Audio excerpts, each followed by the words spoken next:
Good evening, everyone. Well, I'm here on Friday night to introduce an artist who is, I think by now, a member of the IMPAKT family. Tabita Rezaire is going to be joining us from Cayenne, French Guyana. I don't know why I'm blanking out because that's the neighbor of the country that I grew up in myself. Anyway, Tabita is going to join us. Tabita has had a long and storied history with us here at IMPAKT. She's had a residency many years ago here. She had a solo exhibition a few years ago where I spoke, and I think 5 years ago, I was here at the IMPAKT Festival talking about her work. So I'm really honored to have her. And to sort of read her bio, which is always an experience. I love doing this. She describes herself as an artist, healer, seeker, working with screens and energy streams. Her cross-dimensional practice envisions network sciences, organic, electronic, and spiritual as healing technologies to serve the shift toward heart consciousness. Navigating digital, corporeal, and ancestral memory as sites of struggle, she digs into scientific imaginaries to tackle the pervasive matrix of coloniality that affects the songs of our body, mind, spirits. And people, that's just the beginning, okay? You have to hear her talk. I would like to welcome Tabita Rezaire.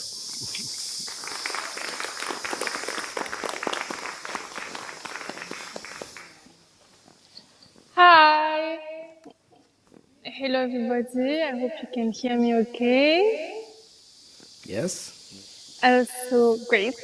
So today I'm going to try to talk a little bit about my work, the different kind of paths that my life has taken, from like art, farming, my own spiritual journey, and maybe my birth work, and see how all it comes together somehow. And it's funny, actually, because I called the title of this talk Motherboard Technology of Repair. And the day I sent it, I brought my computer to repair because it crashed, it couldn't turn on. And they said, oh, it's the motherboard who has crashed. And then I was like, what's happening? Like, why did I call this talk like this? So, well, I'm not sure yet what it means, but something is in the air, let me say. So, hopefully, because it's technology of repair, hopefully my computer will come back with the data. They say they'll have to erase everything. But anyhow, little parenthesis closed. So I wanted to start. Let me try. Can we try something without the headphones because I see my ear double? Is it okay now? Yes. Okay. So I guess I don't hear you anymore, but I'll put them back for questions. So I wanted to start with a little kind of meditative journey to settle into the talk. So feel free to join. If you don't want, it's okay, whatever. If you're comfortable, not listen to yourself, there's no injunction here. But if you'd like, we'll go on a little journey into our lineage, the lineage of our wombs, of all the wombs that have birthed us so far. So for this, you're welcome to close your eyes if you feel comfortable doing so. And find a kind of comfortable space in your seat. Just have a little moment to feel your body, how you're feeling inside, outside. And taking a deep breath in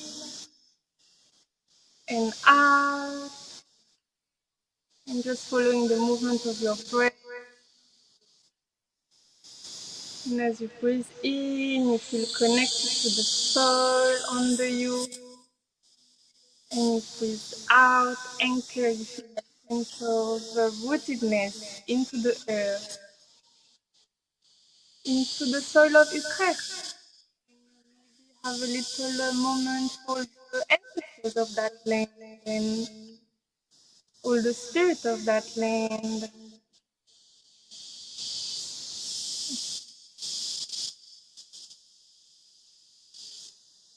And bring awareness to the inside of your body, to your womb for those people who have one or had one.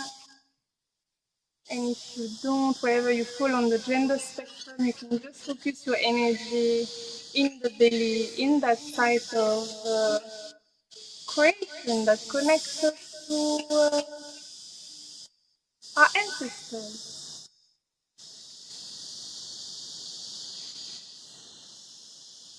And feel the power of that creative space and all that it holds, you know, the burdens and the gifts,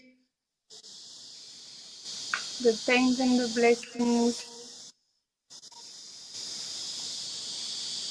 and all its creative force. And little by little, I'm gonna invite you to invite some of your ancestors, so whether you know them or not, know what they look like or not, have met them or not, it really doesn't matter. You know? Like you can just invite an energy of what they represent, or just to call them in, and whatever it feels like you see within yourself, you know. And if it feels so uncomfortable at any point, you can, you know, come out of it, or you know, lower down the involvement to keep your comfort. So if you're ready, you can invite your mother, the person that birthed you biologically, to come and stand behind you with their two hands on your shoulder. And see how that feels like. And then you can invite your grandmother, the mother of your mother, to stand behind your mother with their two hands on your mother's shoulder. And then the person that birthed your grandmother to add their two hands on your grandmother's shoulder.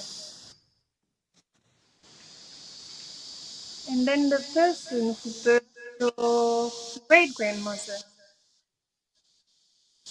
And likewise, so that they put their two hands on your great grandmother's shoulder.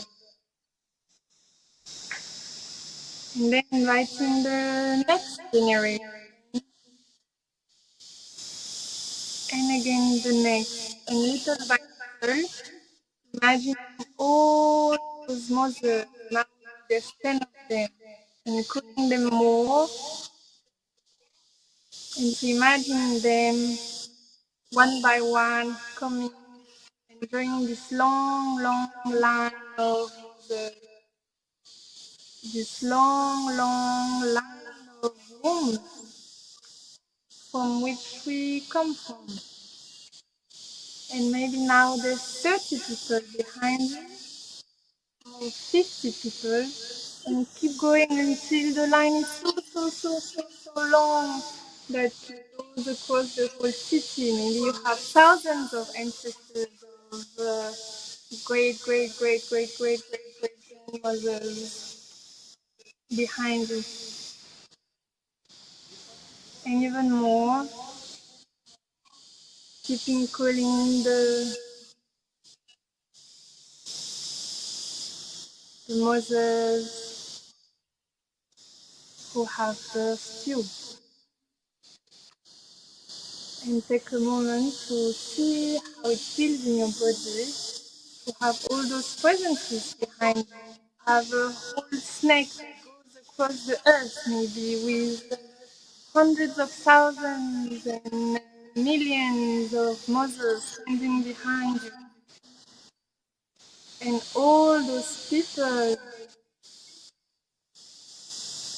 that need to birth each other so that you are born today, so that we stand together in this room right now. And maybe in this long, long line, there were births that were blissful, orgasmic even, maybe, or maybe fearful, or painful, or traumatic, all sorts of births. And all sorts of experience have been imprinted in these rooms. War, displacement, dancing under the sun, rituals, big family gathering, little mundane, cooking, foraging, harvesting, planting, hunting, building homes, celebrating, crying, grieving, wailing, resisting in defiance to the oppressions of their time. But for sure, there's been a lot of courage and survival because they birth generation to generation, they birth mothers who birth more mothers, and through their wombs, the memory of their lives, of their experiences, of their gifts and their burdens have been passed down to your great great great grandmother until she passed everything that she had to give to your grandmother, who passed all down to your mother.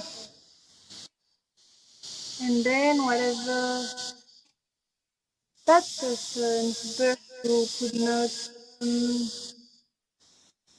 transmute, integrate, she passed down to you.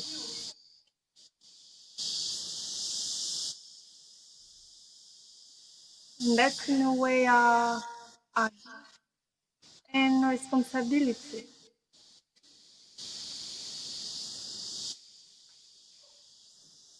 And from what we have received, that is not now our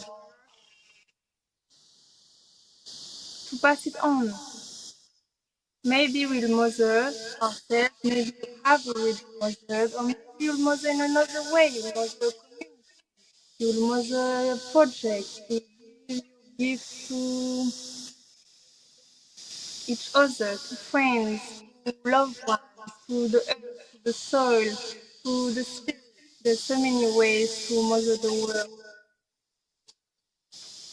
And maybe now, if you feel like it, I'd like to invite you to turn around, like in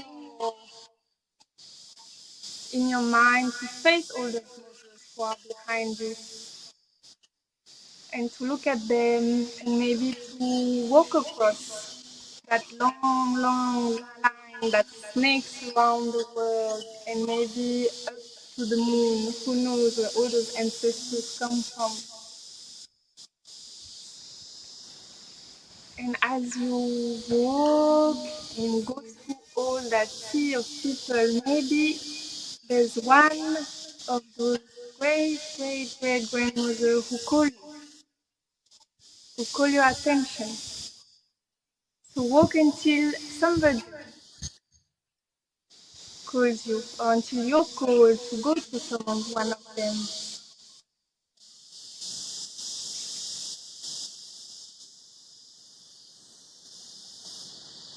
And when that happens, you can spend time with each other, see what's happening, and maybe they have something to teach you. For sure they do. So whatever it might be, you're going to receive a word, an image, a sensation, a vision, a gift from your ancestral mothers to you. Or a message, maybe it's not a gift. That will depend on what it is we have to receive today.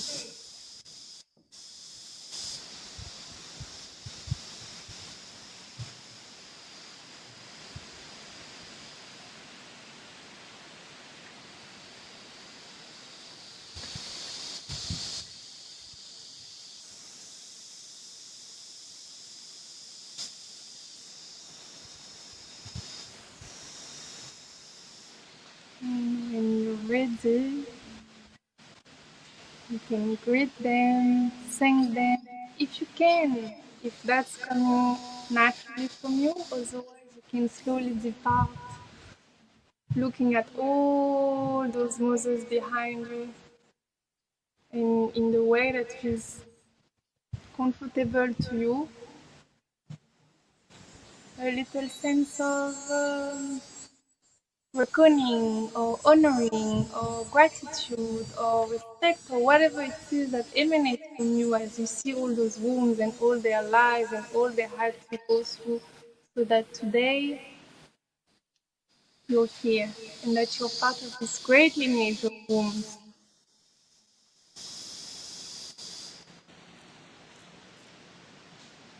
So you can send your salutations,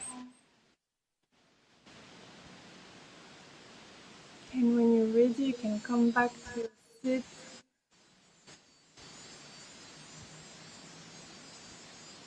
And you may let them go, knowing that they're always there for you, with you when you call them, available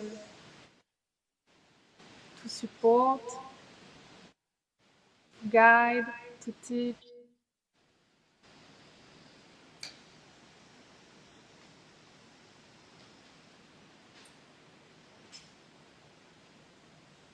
And just ground that little moment, what you receive from them, maybe seeing how that relates to your life right now, to what you're going through, to what you're creating, birthing.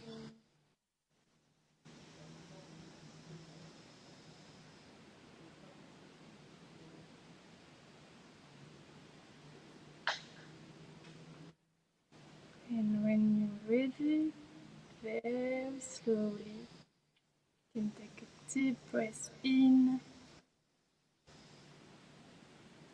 and out, coming back to your body, to this room. Another deep breath in and out. And when you're ready, you can slowly open your eyes.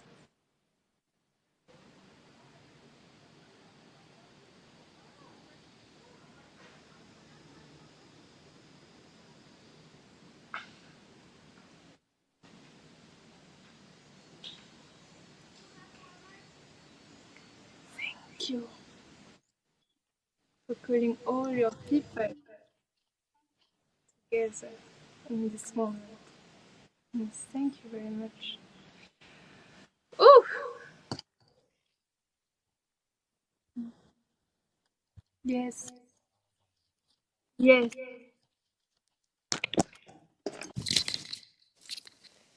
So,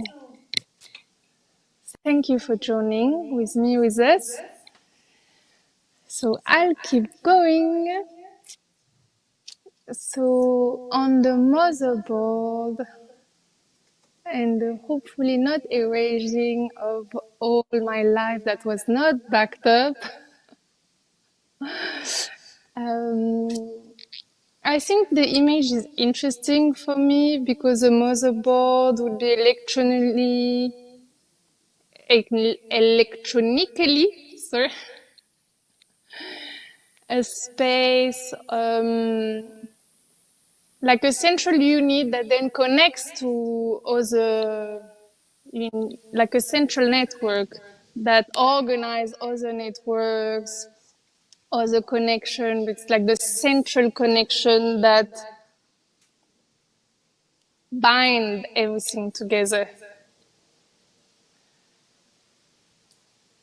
where everything belongs. And sometimes they are what they're called.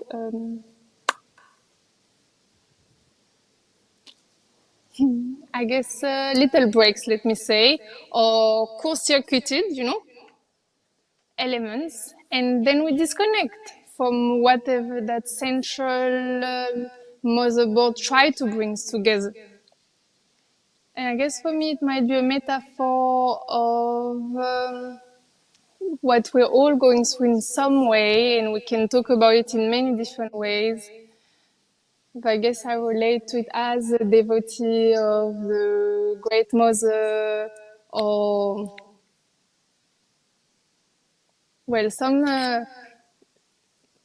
cosmic womb, let me say, that births everything, and then through that, like, primordial energy allows you to connect to the earth, to yourself, to your lineage, to the sky, to the cosmos, to the water, to the mountains, to the river, to the environments around you, to people, to communities, and to have that sense of belonging and of connection. And I think that's really central to my work and life, like trying to see where those disconnections are and trying to repair them. And I think my understanding, of course, technology or the cosmology of technology is an invitation to repair the disconnection, like the breach in the motherboard, like metaphysically, let me say, but maybe not only. So I guess today or right now I might have some literal breach somewhere in my connection. So I think that's really what is behind my work and the yearning that I have to feel that sense of connection. And I guess it started with the research about information and communication technology. To be like, okay, how do we actually connect to each other? If I'm interested in like connection and understanding why we are disconnected. And so I research a lot the internet or different networks of communication to understand like their violence, ecologically, politically, racially, economically, and how they are tied to histories of violence. Colonial history, or now surveillance history, or now like the global spatial world with like satellites, and how all that influence like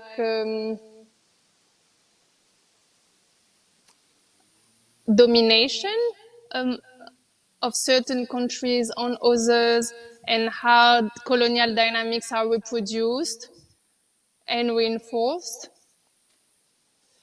So I guess I spent a lot of time looking at that and different works. Maybe just to give some example, one looking at like the architecture of the internet, like following colonial trade route. So like how the architecture of like underwater cables literally like reproduce the architecture of like the colonial empires, and like how does that affect symbolically, but maybe not only symbolically, the way we communicate, or how our data flows, which lines our data flow, and like do they need repair, or how can we repair those fault lines? That's the word I was looking for.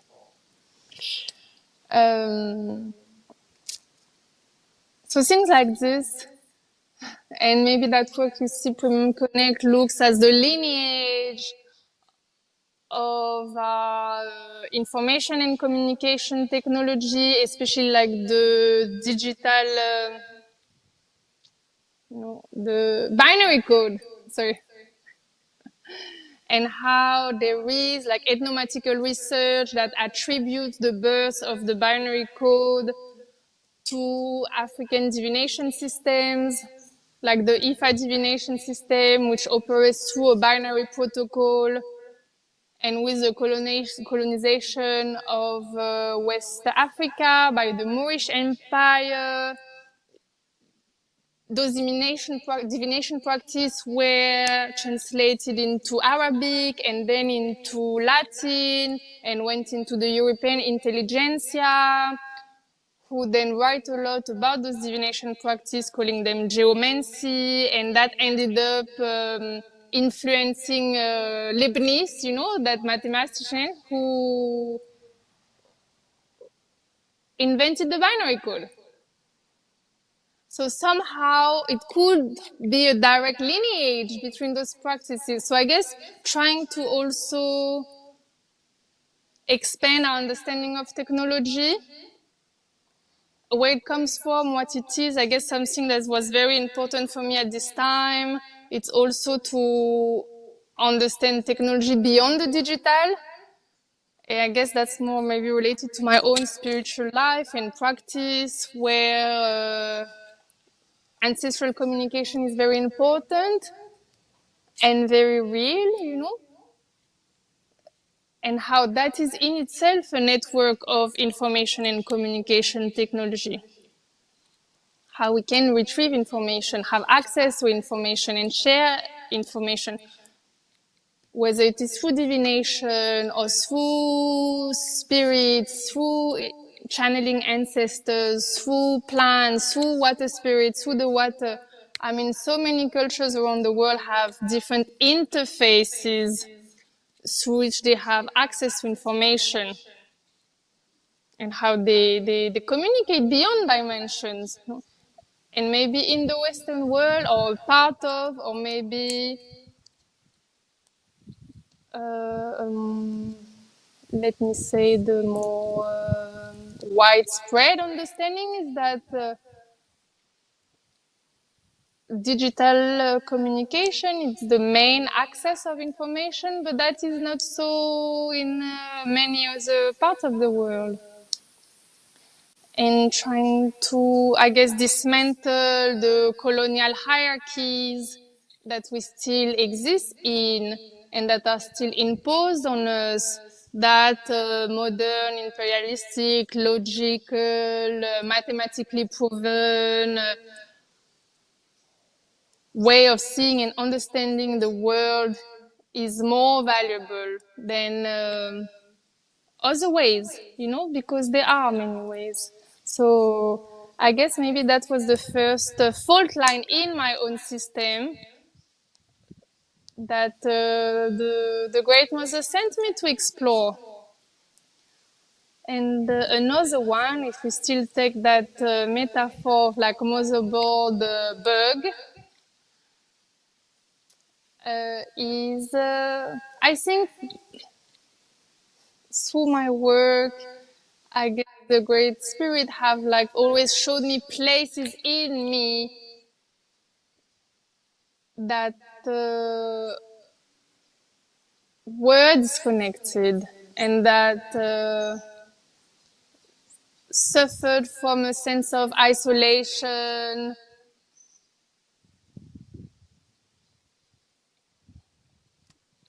disintegration, let me say, and in need of healing. And I guess the idea of decolonial healing is really central to everything that I do, whether it's through my art, the farm that I run, or my birth work, advocacy.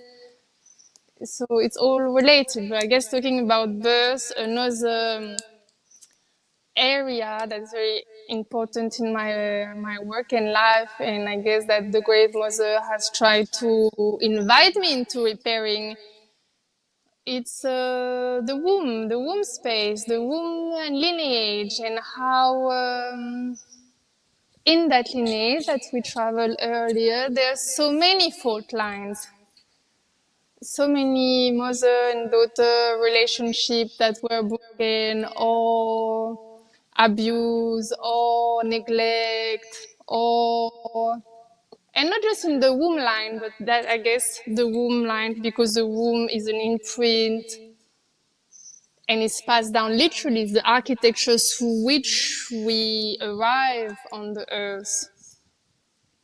And even if you, okay, so if you are, that's like a completely sideways, or not totally. So, I mean, if you are, have a womb, you were already half of you were in your grandmother's body when she was pregnant with your mother. Because if a woman is born with all their eggs, so it means in your grandmother's belly, when your mother was in the grandmother, she had all their eggs. So your half of you, the egg of your mother, was in your grandmother's belly. So literally what your grandmother was experiencing at that time or before, what she was thinking, feeling, was imprinting you, the little egg that you were in your mother. Anyway, I found that fascinating, no? It's very beautiful. Yeah. But anyway, so yeah, the womb is calling me, is calling to be repaired and to be healed and to be cleansed and to be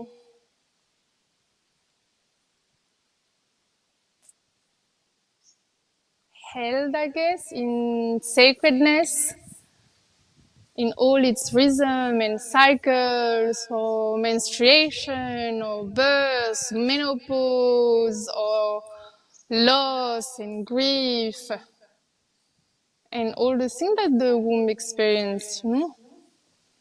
And for me, it's very important to also understand the individual, ancestral, but also systemic violence that are forced upon the womb. And we are deep in it. So there's rape culture, abuse, child abuse, patriarchy, like we are suffering and we're fighting. And we are trying to take care of ourselves and each other. But there's a long, long way to go. But yeah, we try. We do what we can, and we burst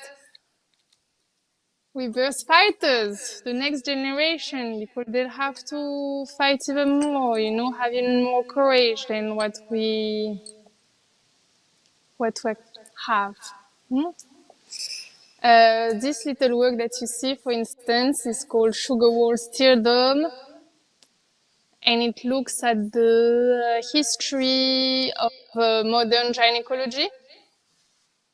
And well, I'll try to say it super brief, but there was this doctor, Marion Dr. Sims. Maybe you heard about him, and he's held as the father of modern gynecology. So he's in all the history books, the statues of him everywhere. But what's not usually told is that a lot of his discoveries are due to the fact that he butchered and tortured countless enslaved women in his medical plantation. And so those women are the mothers of modern gynecology, and it's the sacrifice of their body, of their womb, that allowed whatever discovery that he made and is celebrated. So I guess in many of my works, there's always a dive into the historical, political, violence, and then a way out or into healing pathways or possibilities of repair, you know. So yeah, let me say that. And then maybe another broken area in my own self and life was my relationship to the land, which was very disconnected. No, maybe before that, let me end on that. So I'll talk about maybe, oh yeah, I guess cosmogony, it's really an interest, a very strong interest I have. And it's about repairing maybe an ancestral connection.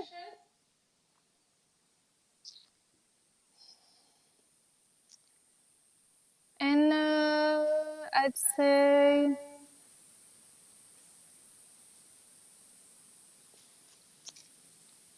maybe a metaphysical connection. So how to honor what's unseen, how to reckon within myself some phenomena that I may go through experience and make sense of, and a journey into the spirit world, literally, and how different communities and cultures engage in journeying through the world of spirit. And this work that you see, it's about how people in French Guiana, like indigenous and Afro-descendant communities, travel through the cosmos, through sacred trees, through different spirit, water spirit, forest spirit, and I guess in opposition to the space center, European Space Center that is in French Guiana and that launch rockets into the sky. And so I've done different works like this, trying to connect the Earth with the sky and to see which kind of technology have been used or are used to make that connection. Through stone circles, I've worked a lot with different stone circles around the world, in Senegal, Zimbabwe, South Africa, in the north of Brazil, in the Amazonian Brazilian, just below French Guiana. Okay, I think I'm talking too much. Is it? Okay, let me go back to Earth, and then we can open it up. So yeah, that's been a very interesting journey for me, you know, and I guess it's a full switch of life. I went back to school, to farming school, and decided to become a farmer because I was called by the forest and I needed to ground, you know, and find that sense of belonging with the earth. And that's been a very beautiful journey. Very hard. So hard. But it's very rewarding. So now I run a little space called IMPAKT. It's a bit between sacred forest, community farm, and cultural space. And we do everything through rituals, honoring the spirits of the land. There's an ancestral cacao farm that we harvest, transform, make traditional cacao bars, and send it to local farmers market. We do community cooking. We have medicinal plants garden, natural dye garden. We do a lot of workshops. We had a little school, and I talked about it more in the morning. So I'm just briefly sharing for those who may not know, and we also train birth workers and do a lot of advocacy for traditional midwives who are forbidden to practice in French Guiana. And storytellings of cosmovision and inviting different elders from different cultures, to talk about their understanding of the cosmos, to talk about the sacred trees that we have on the land, and yeah, to share the words of their ancestors. And that has really repaired something very deep in me. And my connection to the land is now it's the forest is home. I was afraid of it when I was young. And I guess a lot of those fault lines, are like encoded with fear, shame, pain, and being invited into a way to soothe, to integrate, to face. Then it allows to remember, literally, to bring back those parts of ourselves and those connections that belong to this motherboard circuit. I guess that, yeah. That was my little motherboard talk.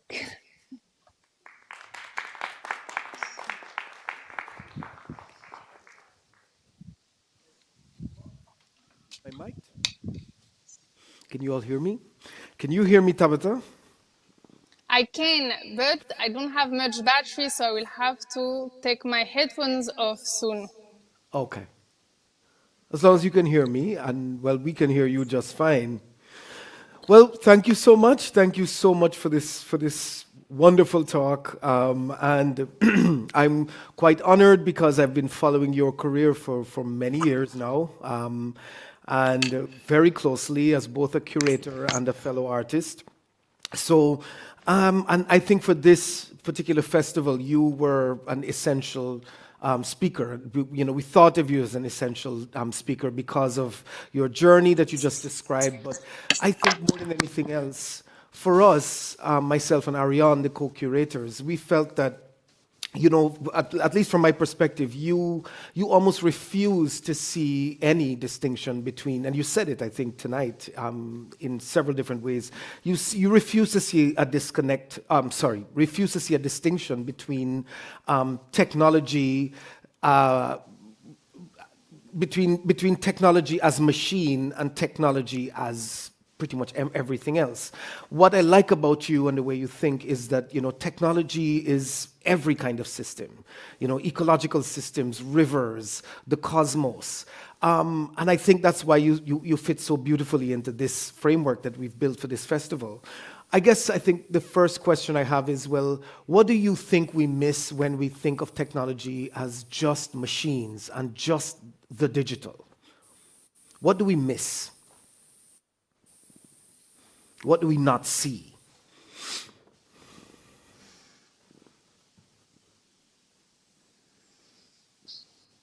I don't know, I'm trying not to be rude. Oh, it's okay. No, I think it's a sense of intimacy that's lost. Maybe that's the primary wounding, I would say, in the way we now understand connection, or networks, or data, or technology, that it has to be mediated by something industrially made, very violent, dependent on extraction of resources, oppression of labor, like ecological distraught. Yeah. And that's a bit sad. And just that it reproduces a cycle of violence. But more than that, it also prevents people, or maybe it's not people because it's an ideology, that is enforced on people, that separates people from their intuition, from the wisdom that exists within, in our bodies, in our wombs, in our every single cells, in the air that we breathe, that messages, you know, in the water that we are, that we drink, you know, in the soil that we walk upon. Like our ancestors are always there, all around, you know? And they talk, oh my God, they are.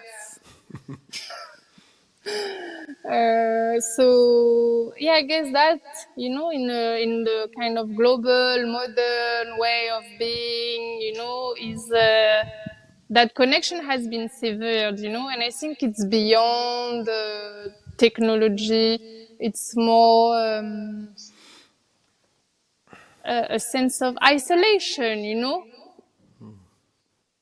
that is very prevalent. But we are never alone, you know, we're just part of everything else. And I'm not saying that to romanticize it, you know, for sure, like everybody feels loneliness and everybody struggle. We all struggle in the same way, you know. But I guess that sense of being supported.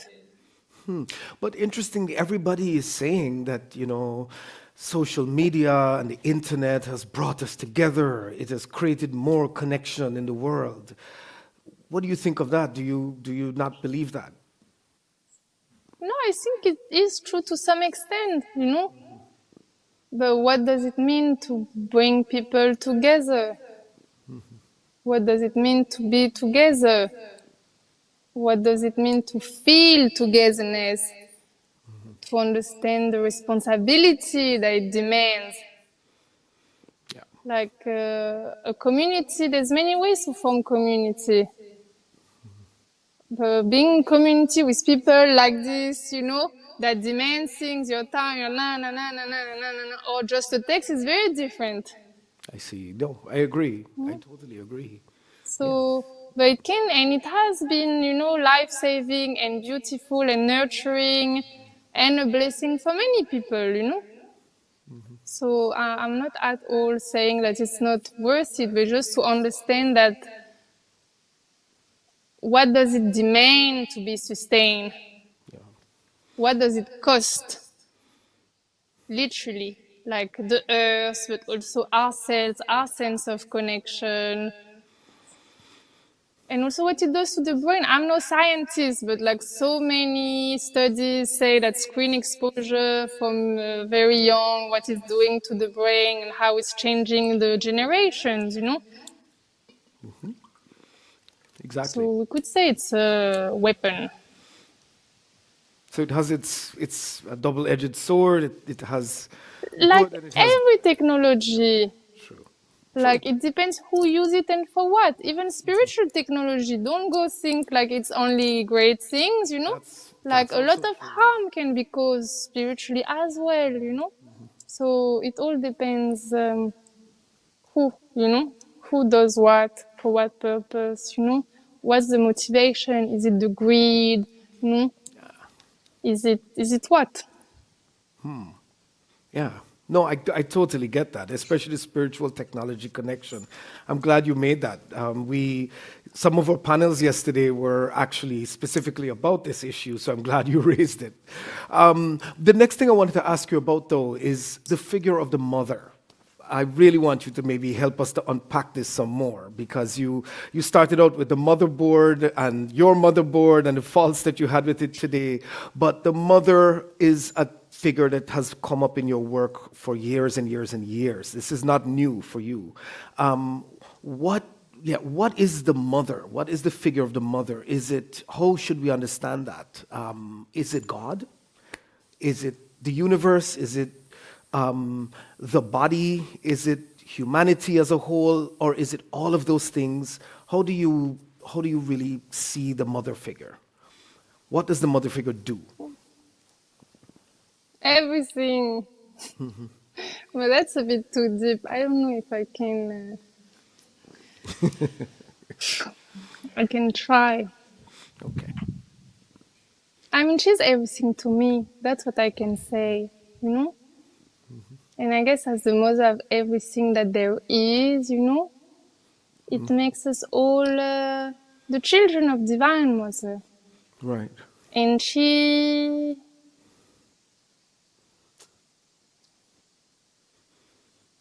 She gives and she takes.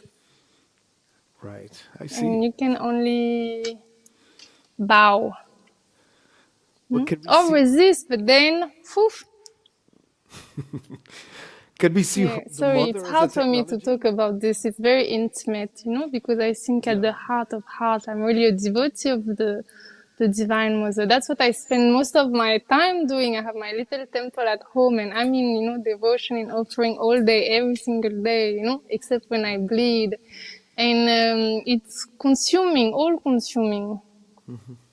But it's home, and I know that's, my ancestral calling somehow, and that's what I'm here to do, or to understand, or to embody, or to become very intimate with.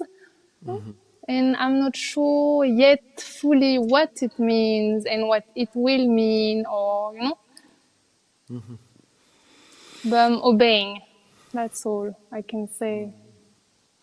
When you told us, when you started your talk tonight by saying that your motherboard didn't work, and it made me think about just that. Do you see mothering itself as a technology?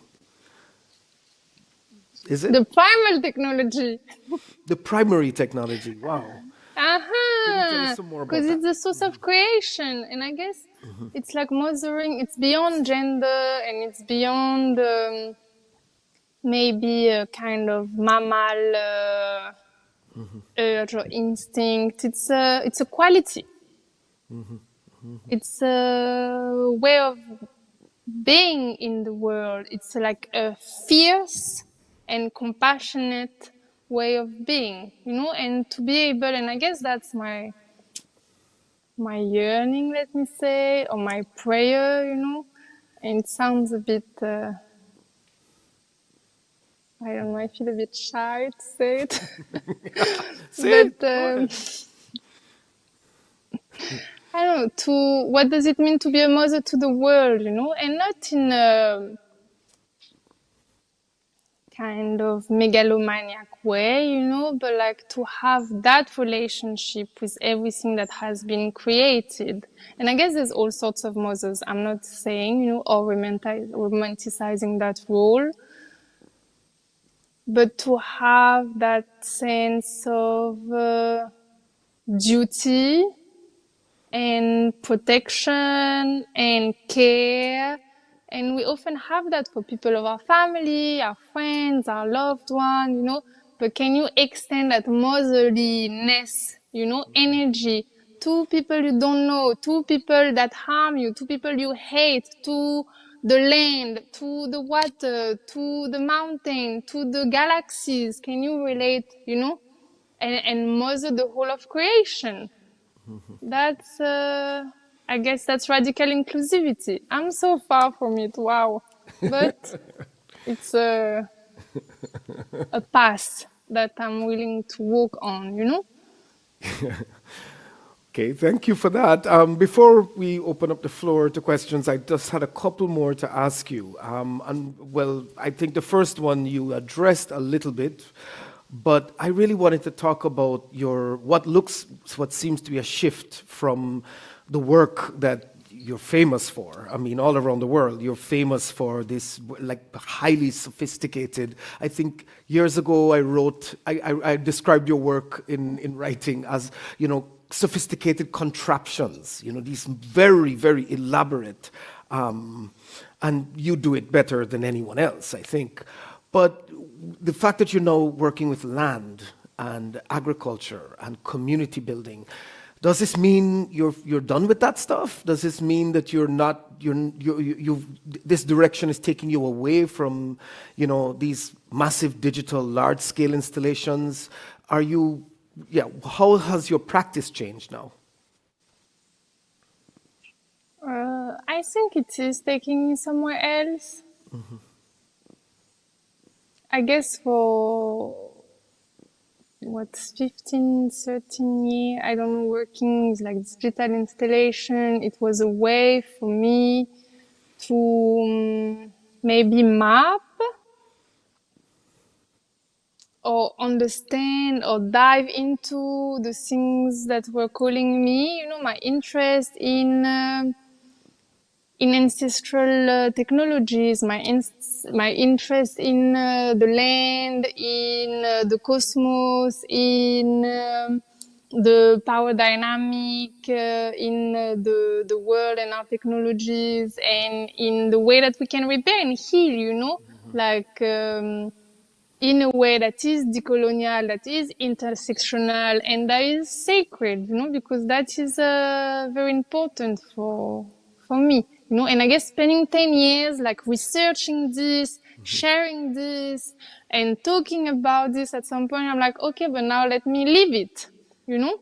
And I think that's what I'm trying to do with IMPAKT, to put all of this into practice, because talking about being in sync with the rhythm of the land and the cosmos is very different than trying to be, you know, and in community. And that's where the real, I mean, I'm not saying real or unreal, but that's what another part of the work lies for me. And that's what I'm busy with right now. And that brings so many different challenges, you know, because being behind your computer and, you know, being like, oh yeah, it's very different. I mean, different challenges, you know. And I think I'm going to be busy with those now for a long time until they integrate. And maybe, you know, it will take many generations, I'm sure, you know. I'm So, pretty and maybe then my life will take me in some other direction, which I'm sure it will. You know, there's other repairs that are calling, and I can sense it already, you know. I just have one more question, and this is about cacao.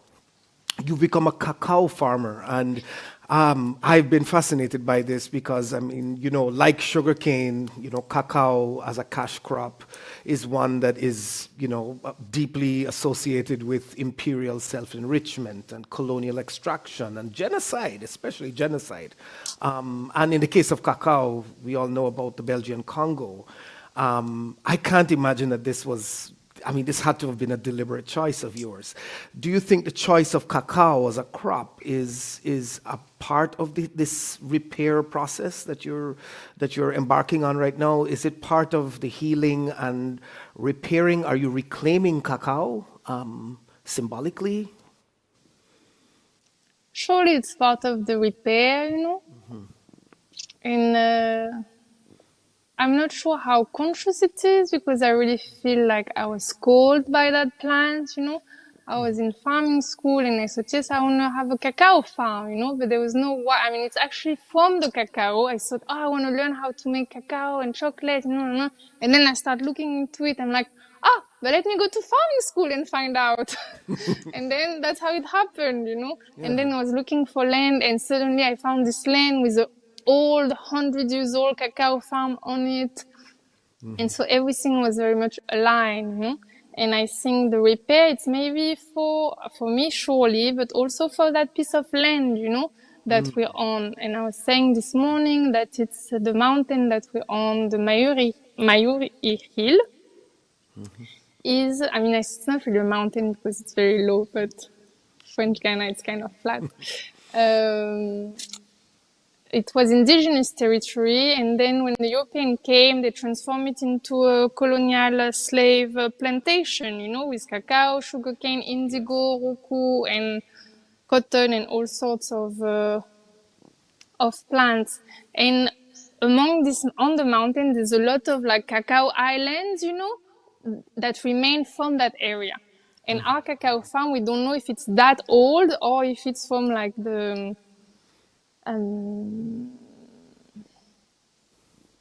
like freed, you know, enslaved people who have then, you know, continued that process, you know. But nevertheless, we have, you know, found like 1800s, like machete on the land, like indigenous pottery, a lot of like Wow. Yeah. archaeological stuff on the land. So it carries a lot of history, a lot of memory, and a lot of harm.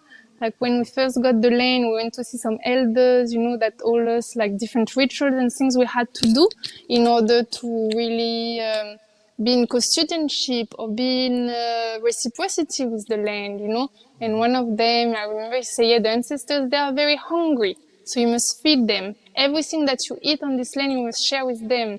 And that we continue to do that, you know, till now. And it's been 5 years, you know. So I guess it is a practice of repairing within ourselves, you know, the disconnection to the land. Like even in my own family, which is quite like politically radical in some way, you know, pro, you know, against colonialism and independence and all of this. But when I told them like, oh yeah, I'm going to live in the forest and farm, you know, and maybe there was some humor, but not fully, you know, what my cousin said, but like, we are not slaves anymore. We don't need to work the land, you know? And I think that image is still very prevalent, that there's shame around working the land, you know, Yes. because it was imposed for so many hundreds of years. So I guess it's repairing within ourselves, within our community, that relationship to land, and then also repairing like, because for us, well, that's a belief of mine, or not even a belief, an experience, but that our ancestors lived for us. And like from being in the land with that willingly, you know, and with a sense of devotion and worship, it's healing for them, you know? Yes. And to maybe harvest cacao, but in a different way, with rituals, with offerings, with libation, with beautiful flowers everywhere, with singing, not with whippings, you know? Yes. It changed something, and it repairs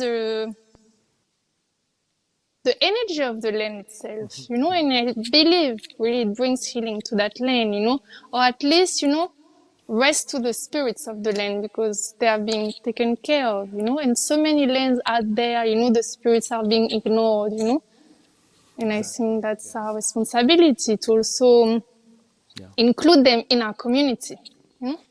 Yes. Well, thank you for that. I'm going to ask the anyone in the audience would like to ask a question. Let's open it up. Yes. We have one question in the back. I don't know if I should try. Hi, thank you for your talk. You just answered about the shift into your research and practice, but I would like to ask you, how do you deal with the life of your work itself? Because as an artist, I think that you need to, you know, to manage with acquisitions, tourings, presenting the work in other spaces. So, and in the case of works that deals with technology and works that are very structured as yours, I think that maybe you need to be carrying and, you know, be in person also to present it and to present it well as the way that it should be. So you stopped to present this kind of work. Are you not interested into it? How do you deal with this past research that maybe does not relate the phase that you are going into right now? Great question. Okay, thank you for the question. No, I definitely still show old works, you know. I mean, they're part of they're my children, you know. I'm their mother, and they have their own lives, you know. So they must be free, you know. If somebody, I feel now I've put them into the world, then if someone want to share, screen, show, let it, you know. So that's my attitude to it, and I guess I'm privileged to have somebody who I work with, you know, who shout out to Leah. Thank you so much. And she runs the studio, you know, with all the emails, the loans, the contract, the shipping, and we have great like production guidelines for all the installations. So it's very easy to send those guidelines, you know, and then all the museum or institution, they can follow through and produce the work or the presentation or shipping. So I don't have to go anywhere. Yes, so that's so far how I've managed, you know. And in some case, you know, people insist, and then either, you know, I cross my own boundaries and then I feel horrible, or sometimes, you know, they cancel. They're like, no, it's important for the artist is here. Or sometimes, you know, like here today, they're like, okay, you can come online, you know. So it depends, you know. But I've managed to organize in a way that part of my practice so that I can have more time doing other things. But I guess it might not last forever, you know, because the art world is like it is and they want production, new artworks. So we'll see. But I think my practice maybe will is already shifting, like textile or working with clay, with natural dye. So there's that part that I'm exploring, and we'll see how that goes, But the other works, they're still, living their lives, yeah. Yeah. Yes, anybody else?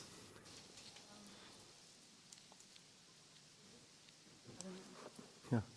Any more questions Hello. from the audience? Yeah. I just had a question. With everything you've said, you might have kind of answered this, but I was wondering how you separate, or whether you separate the fields or the ideas of belief and the idea of practice. And so, do you believe that you can practice without believing, or believing without practicing? And do you think these are mutually exclusive, or can they exist by themselves? Wow, okay, so I will have to think a little bit about this. So,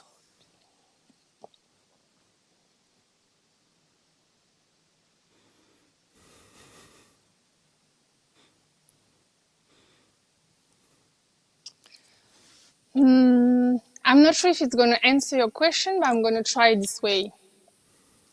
I don't think that I separate belief and practice, but I do kind of differentiate between belief and experience, in the way that you can believe something, and we all do in some ways, or more than others sometimes. But I guess for me, maybe it's because I'm an experimenter. Like, I need to know for myself, even if I believe something, until I have an experience in my body, being, wherever, I don't know, dimensions of being. It's like I need to experience for myself. I feel then it's more grounded, and embodied. So, and often experience, maybe not always, but comes through practice, but maybe not always. So that's why, I tend to, when I'm really into something, I will go do it. I was really into land, research. Okay, let me go become a farmer and see for myself what it's like. I was super invested into birth advocacy, and I thought maybe I should become a midwife. And then I'm like, 5 years. So that's a bit long now, So I thought, okay, I'm gonna train as a doula, and I've been attending births, and supporting mothers, families, as a birth worker in that way, because I think from experience, there's something that you get that you cannot get otherwise. It's like, I don't know, I want to say wisdom. Maybe it's a bit,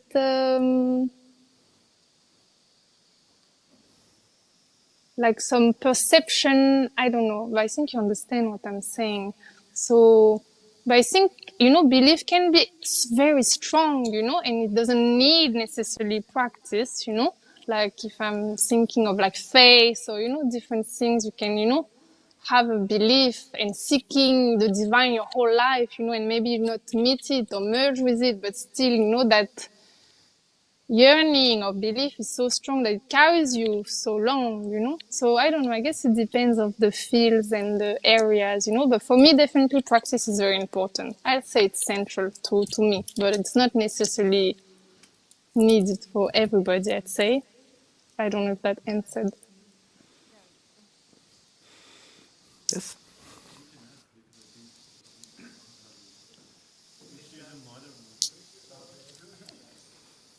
Sorry, I don't hear anything. Yes, we're just passing the mic now. Okay. Okay. Thank you. It was really good. I just have a silly and quick question. Are you a mother? I'm a mother to a dead child. Oh. Okay. Thank you. Yeah, but I'm still a mother. Yeah.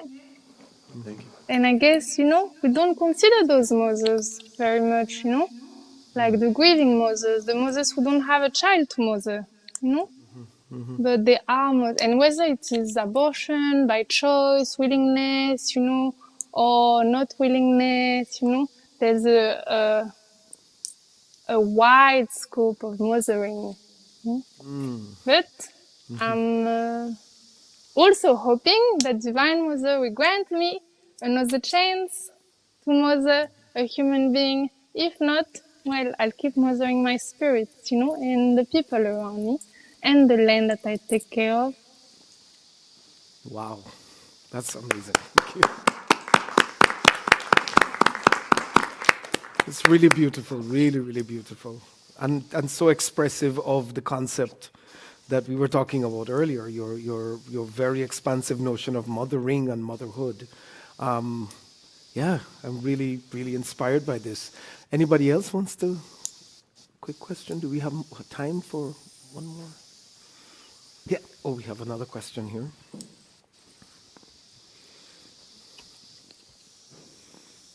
Hi. Thank you for the speech. I wanted to ask something about the mother figure actually.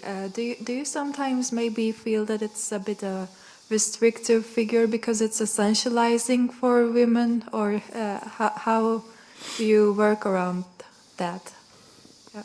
Thank you. That's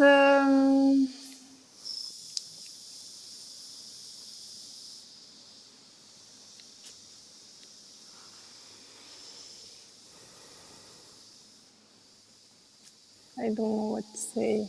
It's like I understand the question, but I think my understanding of mothering, and I guess the way I relate to it spiritually, is really beyond gender. So I guess it doesn't apply, but for sure there is a risk there, and I hear it, you know. I mean, my mother is Yemonja. She's a spirit that, you know, men can embody, that anybody along the gender spectrum can embody, you know. It's like the divine has many aspects, you know. And maybe you can see the divine as a warrior. You can see, and a warrior can be anywhere in the gender. Like we've seen so many, you know, warriors, great, you know, fighters, freedom fighters, you know, of all genders. And, you know, it could be a warrior. It can be see the divine as a mother, that mothering energy, as a creator, as a healer, as,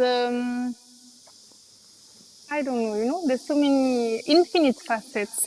And I think everybody, not, well, I guess that's my own spiritual tradition, but there are many, you know, in my world, you know, everybody has a path, you know, to embody the divine, one maybe that resonate with them, and like a spirit, you know, that walks with them as this kind of embodiment of divineness, and with a specific force and essence. And so I think for me it's motherhood, you know, but it's not necessarily motherhood as a duty for women to achieve, to be valued, you know, within a patriarchal system, and that without child, you know, you haven't succeeded, you know, in the call of life. You know, it's not at all like this for me, but I can see that risk maybe, but that's quite a limited understanding of the metaphysical, maybe understanding of the divine mother for me, you know. But I think it's